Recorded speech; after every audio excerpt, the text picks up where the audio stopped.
All the Finnic languages developed from Proto-Finnic, which was spoken around 3,000 years ago. The first stage was early Proto-Finnic. Then during the Middle Proto-Finnic period, some changes took place in that language, and it split into two: Proto-Samic, the ancestor of the Samic languages, and Late Proto-Finnic, which ultimately became the most recent ancestor of all the Finnic languages. It's worth noting that Finnish contains a significant number of Germanic loanwords, some of them which are clearly ancient in origin. For example, kuningas, which means king, tuoli, which means chair, and it comes from the same root as stool, and koulu, which means school.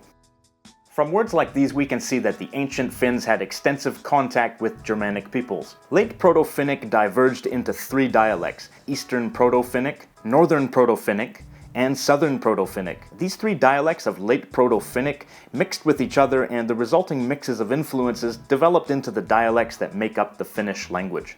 Around the 12th century and 13th century CE, Sweden conquered Finland and made it a province of their country, and for the next few hundred years, Swedish was the language of administration. And during this time, Middle Low German was the lingua franca of commerce in the area, and Latin was the language of religion. Swedish and Middle Low German left an additional Germanic influence on Finnish, which during that time was strictly a language of daily communication. Finnish did not really become a written language until the 16th century, when a Finnish bishop named Mikael Agricola created the first comprehensive writing system for the language. He based that system on the orthography of German, Swedish, and Latin, and it still forms the basis of the Finnish writing system today, although there have been changes since then. In 1809, Russia seized Finland from Sweden in a war and made it an autonomous state as part of the Russian Empire.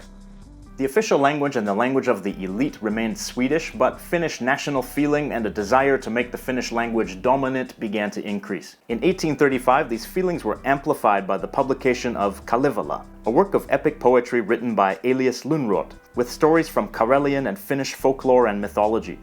Lönnrot also played an important role in the development of Standard Finnish. In 1863, Finnish became an official language in Finland alongside the Swedish language, and they both remain official languages today. And with a new sense of national identity emerging, Finland eventually gained independence from Russia in 1917. Before Standard Finnish was created, the Finnish language consisted of a number of dialects that could be roughly divided into Eastern and Western dialects. The Western dialects are the ones upon which Standard Finnish was largely based. From what I understand, these days the dialects mostly consist of differences in accent. But outside of Finland, there are a few interesting dialects that are officially considered to be different languages, even though they are intelligible with Standard Finnish. This includes the Karelian language in Russia, meänkieli, which is spoken by a Finnish minority in Sweden, and Kven, which is spoken by a minority in Norway.